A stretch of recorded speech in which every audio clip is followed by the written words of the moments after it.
It's been a while since I last touched a Poco device from Xiaomi, so at £399, is the Poco F4 a good buy in the mid-range smartphone segment, or is it a bit pricey for what it offers and you should maybe go with something on the used market? Hey guys, I'm Ryan Thomas and thanks to Damien Wild for sending out this smartphone. Here is my review of the Poco F4 a couple of months later. Let's talk about specs and value for money first, because this is where the Poco series in the past has shone, and I imagine the F4 was designed to shine. So for £400 or just under, you're getting a Snapdragon 870, a 2-generation old high-end processor at this point, along with 6GB of RAM for these base models and 128GB of storage, and there are extras in both RAM and storage if you want to dish out a bit more money.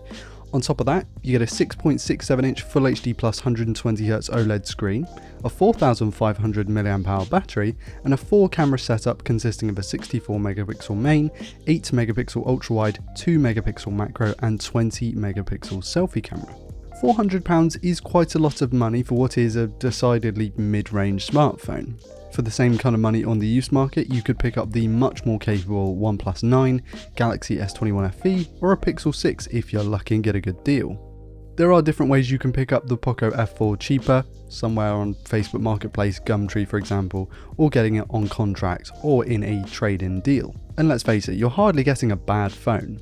The plastic build and focus on specs is something that Poco has kind of dropped in recent years with a more well-rounded smartphone design. This thing feels robust, sturdy and well put together. You get an IP53 rated glass and metal chassis with minimal branding, thin-ish bezels and a small punch hole. Oh of course, and my favourite, a power button cum fingerprint scanner that actually works. This capacitive scanner is terrific. As is the screen. It's big, it's bright, it's really nice to use outside, indoors, watching films, playing games, browsing social media. It's not the top end, it's not going to beat your Galaxy S20 Ultras and whatever with amazing amounts of contrast and crazy brightness. The colours may look a little bit oversaturated to some, but it's a decent screen overall. And I don't think many people opting to spend £400 on a smartphone are going to be upset with this kind of screen. The performance provided by the Snapdragon 870 SoC and 6GB of RAM in this review unit is adequate for social media browsing, multitasking with a few apps, and playing all but the highest end mobile games. There's not really much to talk about when it comes to performance because the chipset is really good. I mean, in day-to-day tasks you couldn't really tell that it's a 2-generation old chipset. It's really fluid, really seamless. It's a great chipset, and especially with 6GB of RAM, it's more than enough for everyday tasks. In games, it's not bad, don't get me wrong, it's pretty decent, but if you're like a hardcore gamer, maybe opt for something a bit newer. Obviously at £400, you're hardly buying a gaming phone, but I would say that for most people, this is enough performance, and I'm kind of happy that they put the 670, or rather the 870 in here instead of sort of a lower end but newer chipset. I think is a good balance here.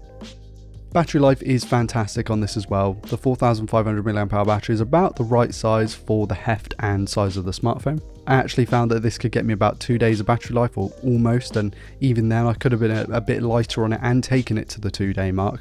I'm not a particularly heavy user, so if you are literally glued to your smartphone with max brightness, Bluetooth pairing and everything like that, maybe you're only going to get a day or a day and a bit out of it, but even then that's more than enough for most people. And it's got quick charging too if you really fancy it, so there's that. MIUI 13 for Poco on Android 12 is a nice UI. It's friendly, it's bubbly, it's above all very clear to use. It's not my favourite skin, I must say. The aesthetic is a little bit toy-like in my opinion, but that's just personal preference, and if you're looking at just functionality, it's a good interface. There is one issue that has been a consistent sort of, well, I'd say issue across MIUI in the past and still in the present, is that if you have some sort of battery saver on, it can, how do I say this? It can stifle notifications so that you don't get them as quickly as maybe you should.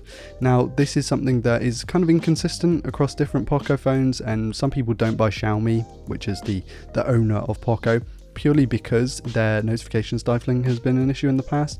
However, it's kind of had mixed usage, and some people are fine and don't get the notification issues and some do, so just be wary of this issue. And unfortunately, this is where the praise starts to dwindle off a bit, because the camera performance is not good. I mean, you might see 64 megapixels and quad camera and think, wow, that's crazy, but those are just the surface level specs. As I said right at the start of this video, you get the 64 megapixel main, but then it slowly drops, you know, or rather it quickly drops to 8 megapixel ultra wide, which is a lot lower of a resolution, 2 megapixel macro, which, I mean, let's be honest, a macro camera in the first place is not really the highest end thing, and then 2 megapixels, I mean, come on, this isn't 2010. And then you've also got the 20 megapixel selfie camera, which is, let's be honest, it's a bit overkill for a selfie camera, but it looks alright, I suppose. But let's get on to why I think this is actually not a good point of the Poco phone. As you can see, the quality of these images just coming straight out of it, and we're starting off with the low light stuff because it's really just that bad. I mean, the quality of the images is meh. I mean, in ideal lighting conditions, it's alright, only if you use the main camera and maybe the selfie camera. But my gosh, the images are just shocking. I'm not sure if this is the processing, I'm not sure if this is the hardware, it's probably a combination of the two, let's be honest. Portrait mode with the main isn't much better, but the ancillary cameras are they're just plain bad, let's be honest. I'm sorry, this is 2022, and for the same money you can get the Pixel 6a, which takes way better photos and might not have the same kind of specs or the same kind of screen, but honestly does a better job in the camera department. And I would say that if you're not worried about the camera performance and you're not necessarily worried about some of the software hiccups and issues, then you should go and buy the Poco F4. I would say that as someone who happily will buy a used smartphone, I'd much rather take the OnePlus 9 or maybe the Galaxy S something FE, depending on your price range, just depending on how much you're willing to sacrifice in terms of maybe you get a unit with a couple of scratches on it, but really you're getting the better smartphone overall.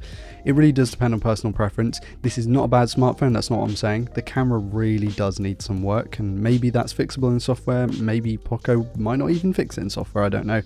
But it just didn't feel good enough for a phone in 2022. I mean, I feel like you could get a mid-range smartphone from last year that took better photos than this. So yeah, not really impressed with that. But other than that, good smartphone. Thanks to Damien Wild for sending it out. It was good to have a look at another Poco again.